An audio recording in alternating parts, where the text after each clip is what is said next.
The following segments are pre-recorded and sponsored by Longworth Productions. Major funding for Triad Today comes from Blue Cross Blue Shield of North Carolina, making healthcare better for all.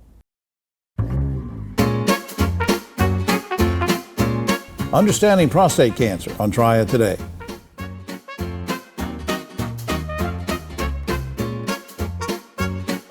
Hello everyone, I'm Jim Longworth and welcome to another edition of Triad Today, coming to you from the Kernersville Auto Museum. We'll tell you more about the museum later on, and later on when the roundtable shows up, we'll get into all sorts of controversies with them. Great guests, important information coming your way over the half hour. Well, we want to start with two good friends and a guest star of theirs. On my right and far right, Griff Schuler, David Daggett, of course, our good buddies from Daggett Schuler, attorneys at law. And our special guest, Dr. Saroush Rais Barami, who is a newcomer in the area. He's chairman of the urology department at Wake Forest University School of Medicine and a urologist with Atrium Health, Wake Forest Baptist. And that's all the time we have. We'll be back. David, let me start with you. This is a kind of a personal segment we're doing, and we could do 4 hours on it, but we're going to do 5 minutes. After being diagnosed with prostate cancer, you wanted to raise awareness. This is it. And so how did early detection play a part in your diagnosis? Right. So when you hear that word cancer, it's a real shock to you. But after about 48 hours, I decided let's use this as a platform to inform other men. I am very, very fortunate that I was detected very, very early. And early detection is key because early detection means survival rate is approaching 100%. Right. Late detection puts survival rate down in the 30% category. Yeah. And I learned prostate cancer is the number 2 most frequent cancer in men. Yeah. And it's an important message that the good doctor can tell us more about. Well, Dr. Barami, speaking of that, what are the signs and symptoms of prostate cancer? So unfortunately, in early detection of low-stage prostate cancer, often it's completely asymptomatic. So men may not feel anything different in their day-to-day life, but still have cancer brewing. And so really critical is going to be age-appropriate cancer screenings to pick out early detection of prostate cancer that is so curable. Well, David, of course, is younger than I am. I'm in my 70s. So, I mean, is an old guy like me more at risk than David or Griff? Absolutely. And so prostate cancer is recognized as an age-related disease in maturing men. As all men age, their risk of prostate cancer increases. All right, what about ways to treat prostate cancer? Anything new on the horizon or anything that's available that's making your job easier? He's the worldwide expert. Yeah. Well, the exciting dynamic is the research we're doing and the advances in care have been really exciting.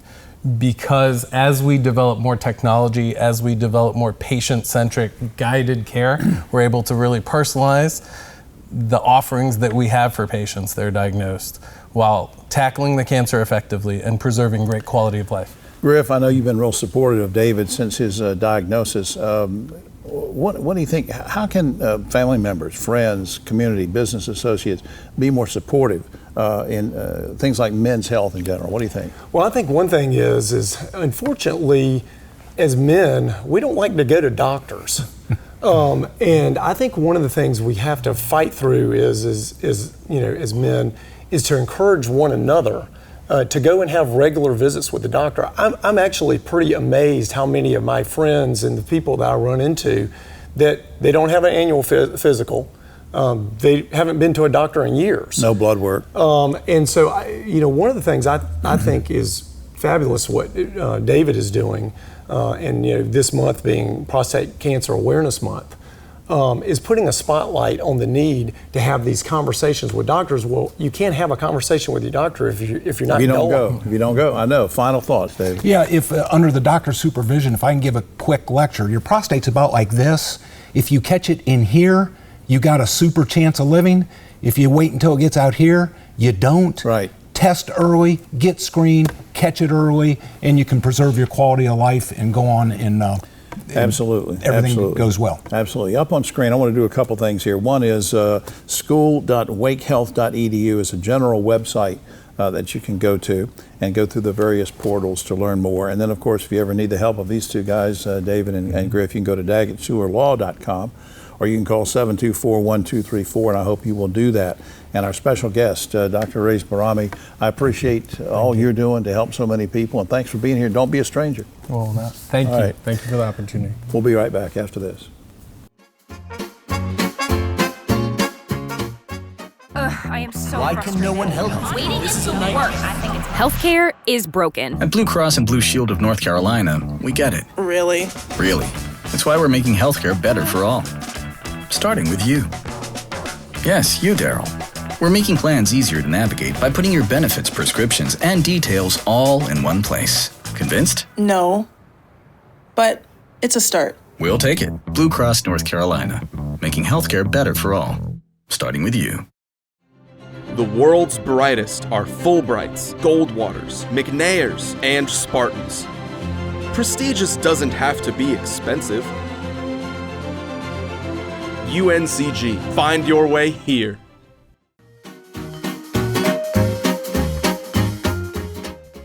Back now on Triad Today, and I'm so glad to have this special guest with us, Major Lane Koontz. He's with the Special Investigative Services Bureau for the Forsyth County Sheriff's Office. Good to see you, sir. Good to be here. Thank you. Now, we're going to talk about scams and how to avoid them. Before I get to that, just tell the folks, how long have you been with the Sheriff's Office?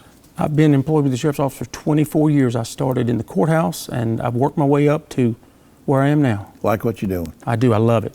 I promise I'm going to get to the main topic here in a second, but what's gratifying to you about your job?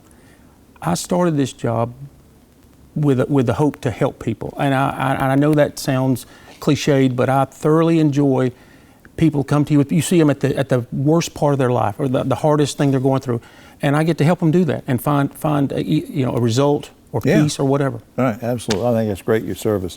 All right, let's get to it now. What are some common scams that you're seeing going on in the community?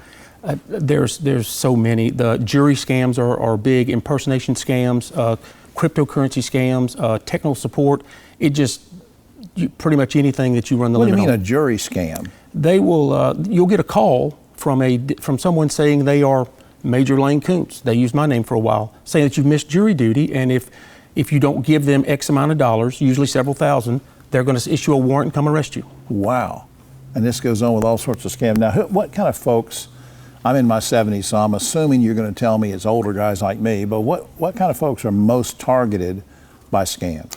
Well, there's each age group has different ones. A lot of times we have folks my age and younger, I'm 54, that fall prey to the jury scams. They'll call and tell you, hey, there's something wrong with your computer, we need to get in there. And they get in there and they have access to all of your information. What about this artificial intelligence that's going on?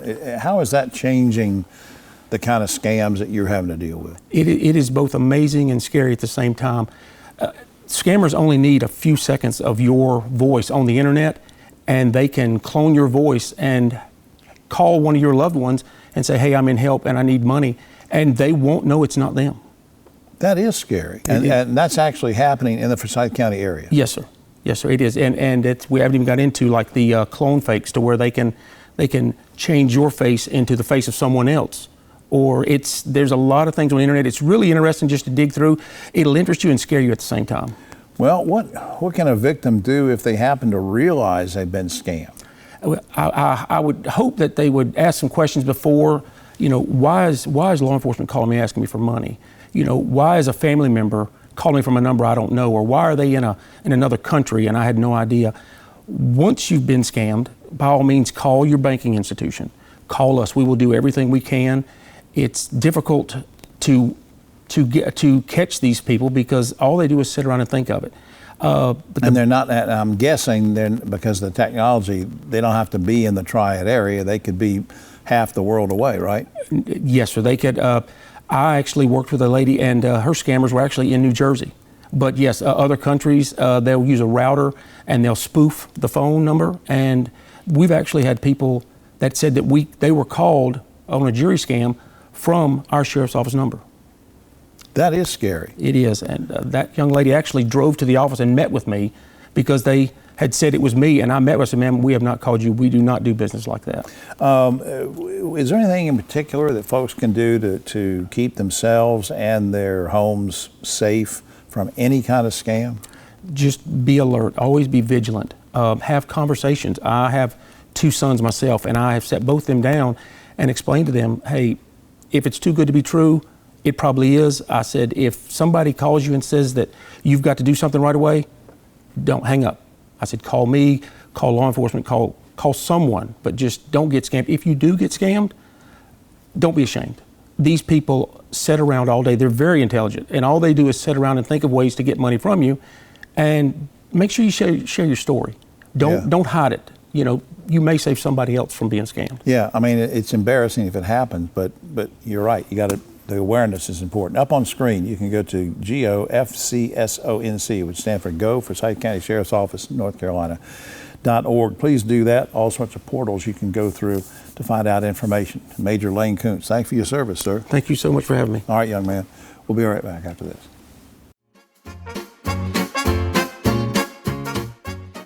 Hi, I'm Jim Longworth, reminding you that Triad Today also airs on GTN Spectrum Channel 13 and streams on WFMY Plus, free on Roku and Amazon Fire.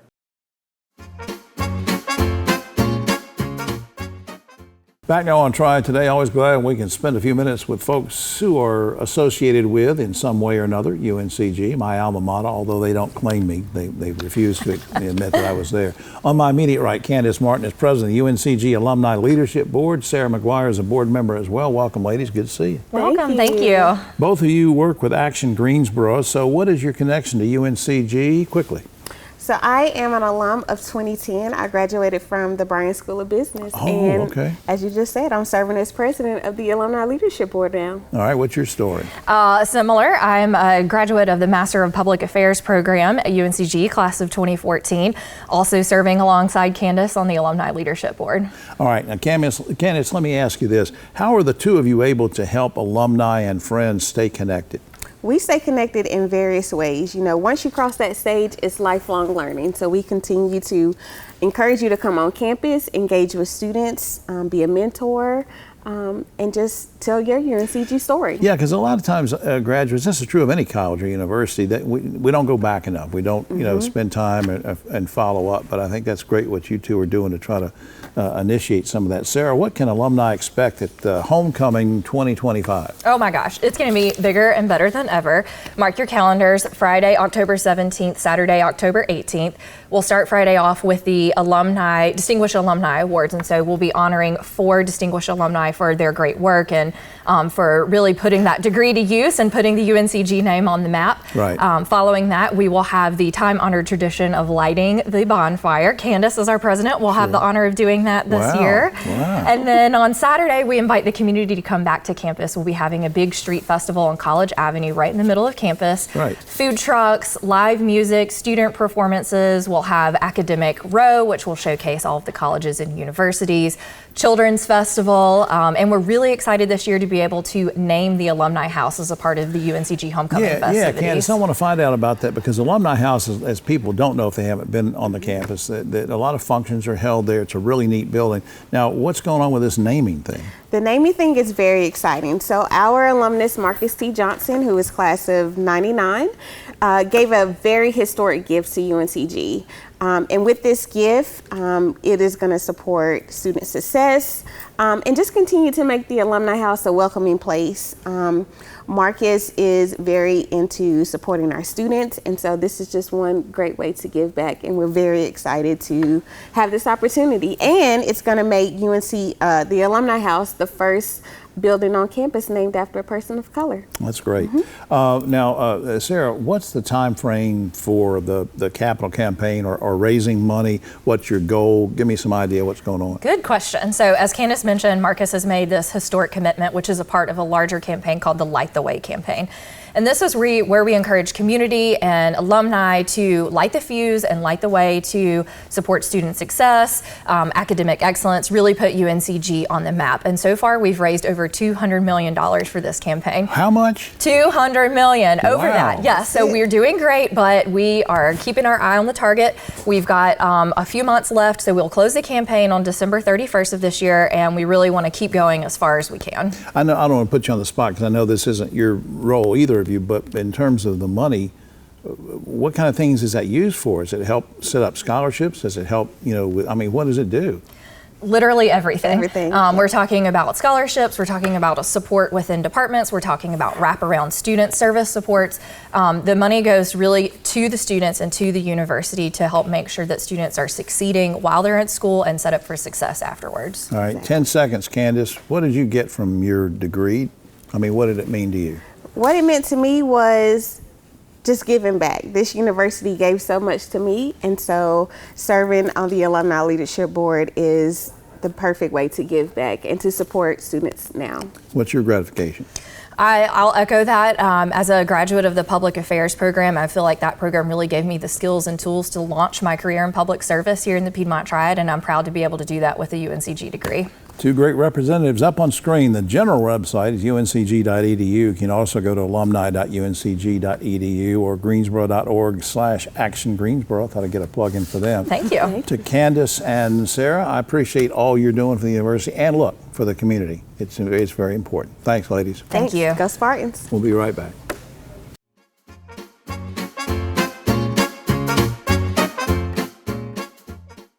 I got free meals.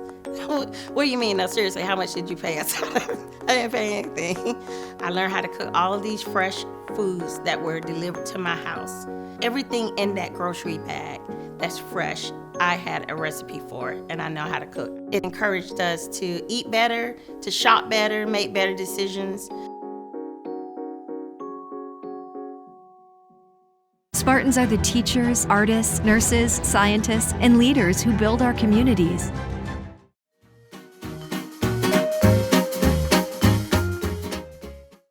Back now on Triad Today, let's go to the movies, shall we? And we do it with this lady. Lovely lady, Lee Dyer is Executive Director of Aperture Cinema. Good to see you. Thank you so much for having me. Let's say now, for folks that don't know, what is Aperture Cinema? Where is it located? How long has it been around? All fair questions. So we are actually celebrating our 15th anniversary. Okay. So we were founded in 2010 right in the heart of downtown Winston-Salem, all around a bunch of fun restaurants and other artistic, cultural attractions and fun things to do. So we're in a historic building. It used to be a Montaldo's department store. See, I remember Montaldo's. Now, what kind of films do you show? Because people are wondering, well, I'm going to go to this cinema to see the latest sci-fi film. What do you show? We show art house films. That's one of the terms, but independent films is another term.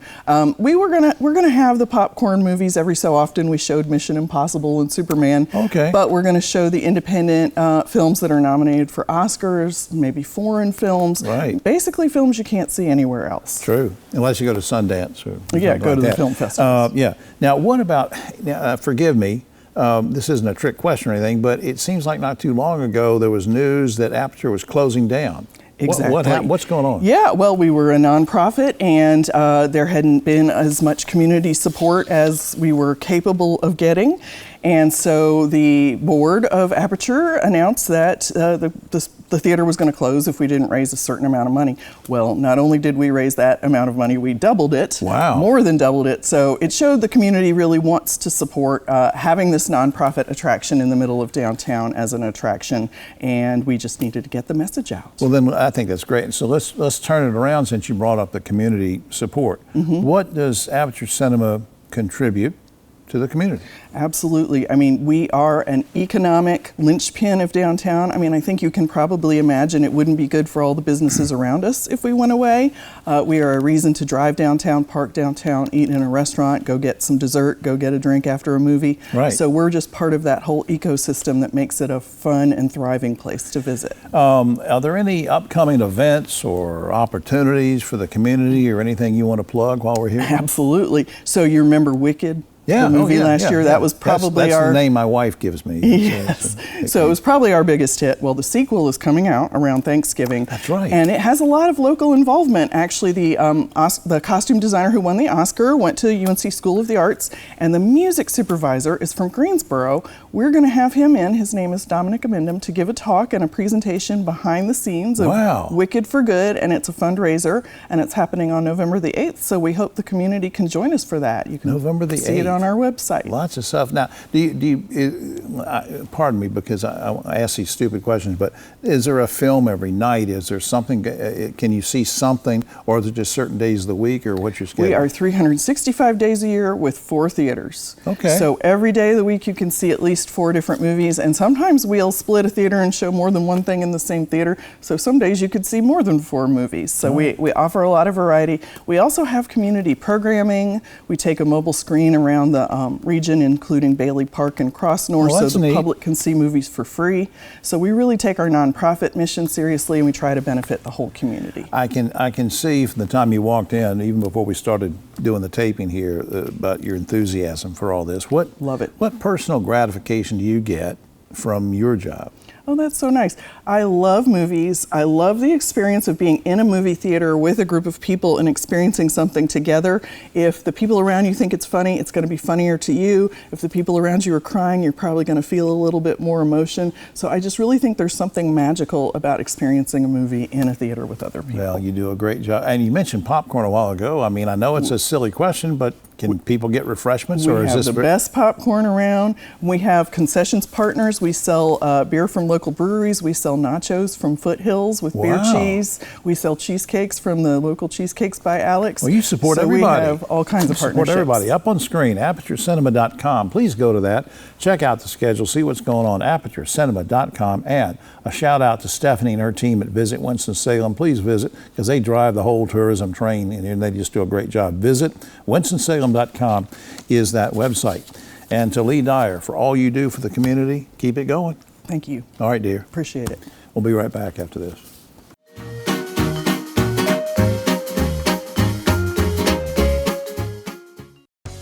Hi, I'm Jim Longworth, reminding you to catch my column Longworth at Large and Yes Weekly every week. It's available throughout the Triad, or you can go online, yesweekly.com.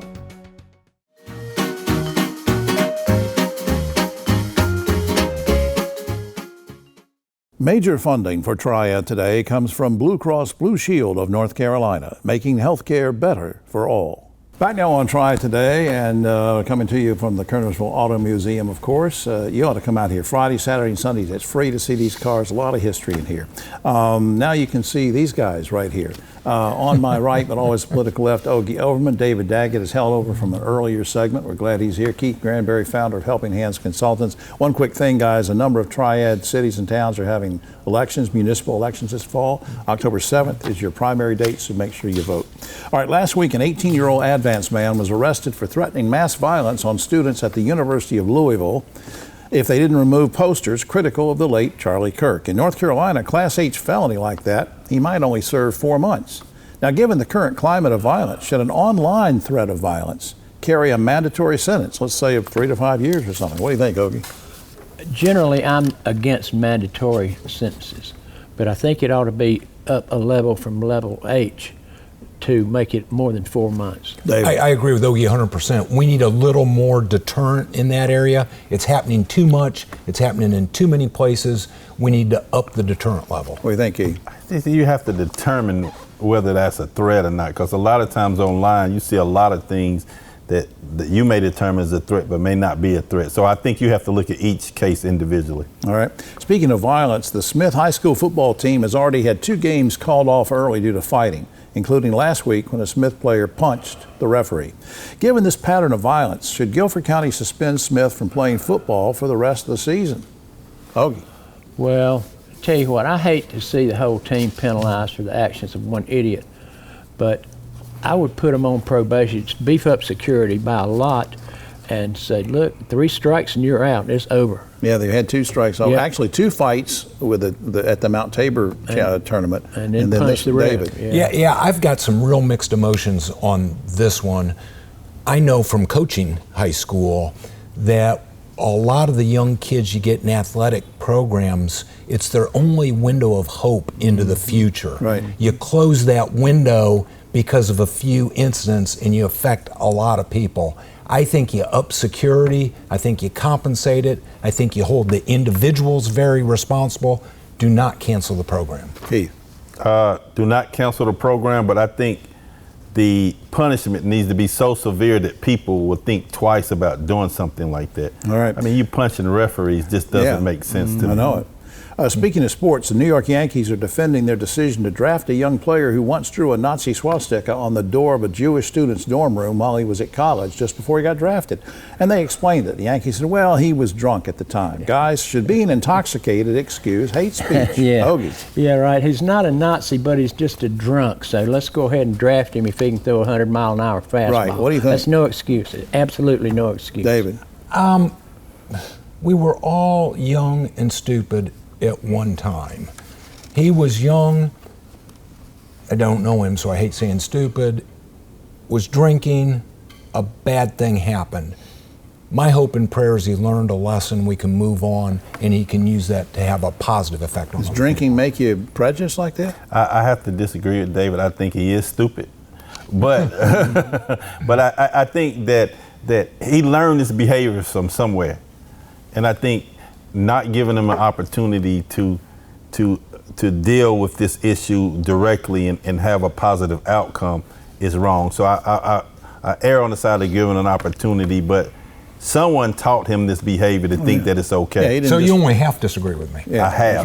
Yeah. No, I did. That's exactly it. 2 years ago, an Arizona man was convicted of dismembering dogs, for which he only served 18 months in jail. He got out, I think it was last week, went right over and murdered a 67-year-old woman. FBI studies have warned us for years this kind of thing happens if you abuse animals, and then you'll end up killing a human. In order to prevent future violence, guys, very quickly, should animal murder carry the same penalties as murdering a human? Hoagie. Close to it, Jim. I tell you, I believe that. I truly believe kids that harm animals grow up to be miscreants. But yeah, maybe not at quite the level, but right below it. Yeah, we have an ongoing theme here, and that is deterrence. We have to have deterrence in place to prevent future behavior. This is an example of that. I don't know if it's on the level of humans, but I do think there needs to be an adequate punishment for that. All right, President Trump says he will soon issue guidelines that will protect prayer in public schools, make it easier for students to pray in class. Very quickly, you have a problem with that, anybody? Okay. Well, it's all political yet again, Jim. What's the problem with prayer? You can close your eyes and say a prayer. Everybody does that before a test. Please help me get a C. I say yes, as long as it's completely ecumenical and not mandatory for the individual. Keith. I think if you're letting everyone pray based on their own religion, if that's what you want to do, but I still think that prayer should be left out of the schools. All right, finally, according to the website 2190, a man will have mood swings if he goes 1 year without physical intimacy. Guys, when you were younger, did you have a lot of mood swings, Ogie? Well, no, I was a pretty happy-go-lucky guy. You know. David Daggett. My mood swings have come as I've aged. Yeah. Keith. Did I have mood swings? Yeah. No, not at all. I'm always been even keel. I figured that was coming. I've always been even. Well, that's all the time we have. Oh, except for this. A doctor and a nurse in London are in big trouble because they left a patient on the operating table under anesthesia long enough for them to run down the hall and have a romantic encounter. Later on, the patient was asked, did you suspect any hanky-panky? He said, well, when I woke up, their scrubs were on inside out. So it's a right. It's a terrible thing. I'm Jim Longford. See you next week.